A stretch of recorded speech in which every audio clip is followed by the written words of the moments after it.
Surat railway સ્ટેશનના રીડેવલપમેન્ટના કારણે 60 દિવસ બંધ રહેનાર પ્લેટફોર્મ 2 અને 3થી ઉપડતી તમામ ટ્રેનો ઉધના રેલવે સ્ટેશનથી ઉપડશે। આજે ઉધના રેલવે સ્ટેશન બહાર ગેરકાયદેસર રિક્ષા પાર્ક કરનાર ચાલકો વિરુદ્ધ સુરત શહેર ટ્રાફિક પોલીસે કાર્યવાહી કરી છે। હાલમાં સુરત રેલવે સ્ટેશન રીડેવલપમેન્ટના કારણે પ્લેટફોર્મ નંબર 2 અને 3 60 દિવસ માટે બંધ કરવામાં આવ્યો છે, જેથી સુરત રેલવે સ્ટેશનના પ્લેટફોર્મ નંબર 2 અને 3 પરથી ઉપડતી અને આવતી ટ્રેનો ઉધના રેલવે સ્ટેશન પર ડાયવર્ટ કરવામાં આવી છે, જેથી ટ્રાફિકનું ભારણ ઉધના રેલવે સ્ટેશનની બહાર જોવા મળી રહ્યું છે। માટે રેલવે સ્ટેશનની બહાર પાર્ક કરતા વાહન ચાલકો સામે પોલીસે લાલાંક કરી છે। સુરત શહેર ટ્રાફિક રિજન 1 દ્વારા કરાઈ કાર્યવાહી। રોડની વચ્ચે રિક્ષા પાર્ક કરનારા રિક્ષા ચાલકો દંડાયા। આવતીકાલથી સુરત રેલવે સ્ટેશનનું પ્લેટફોર્મ નંબર 2 અને 3 બંધ હોવાથી ઉધના રેલવે સ્ટેશન પર ગાડીઓ ઊભી રહેશે। મુસાફરોને તકલીફ ન પડે તે માટે ટ્રાફિક પોલીસ દ્વારા આગોતરું આયોજન કરવામાં આવ્યું છે। સર, ઉધના રેલવે સ્ટેશન પર આજે સુરત શહેર ટ્રાફિક પોલીસ દ્વારા કામગીરી કરવામાં આવી છે। સર, શું છે કામગીરી?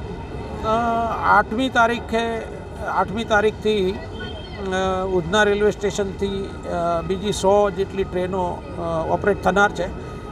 એ ટ્રેનોના કારણે લગભગ બીજો 75,000 જેટલો પેસેન્જરનો અવર જવરનો રેશિયો રહેશે।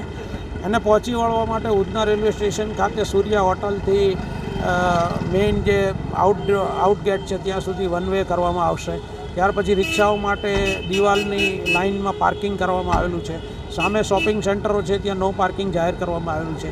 ગોળા ઘંટી ગન્નાળું છે ત્યાં વન વે કરવામાં આવેલો છે, ત્યાં એક્સ્ટ્રા પોઈન્ટો મૂકવામાં આવશે। રેલવે સ્ટેશન ઉપર પણ એક્સ્ટ્રા પોઈન્ટો મૂકવામાં આવશે।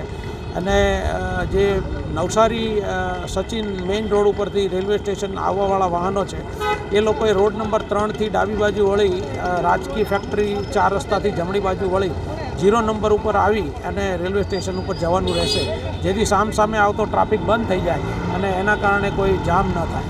સર, જો નિયમનું પાલન નહીં કરે તો કયા પ્રકારની કાર્યવાહી થશે વાહન ચાલકો પર? નિયમનું પાલન ન કરનાર કોઈ પણ વાહન ચાલક ઉપર કાર્યવાહી કરવાની જ રહેતી હોય છે, પણ જ્યારે કોઈ ટાર્ગેટેડ લક્ષ્ય હોય, જ્યારે અહીંયા 100 જેટલી ટ્રેનો આવતી હોય અને તમારા નિયમ ન પાલન કરવાના કારણે બીજા કોઈ પેસેન્જરને ટ્રેન ચૂકી જવી પડે તો એ તો ક્યારેય ચલાવી લેવામાં નહીં આવે।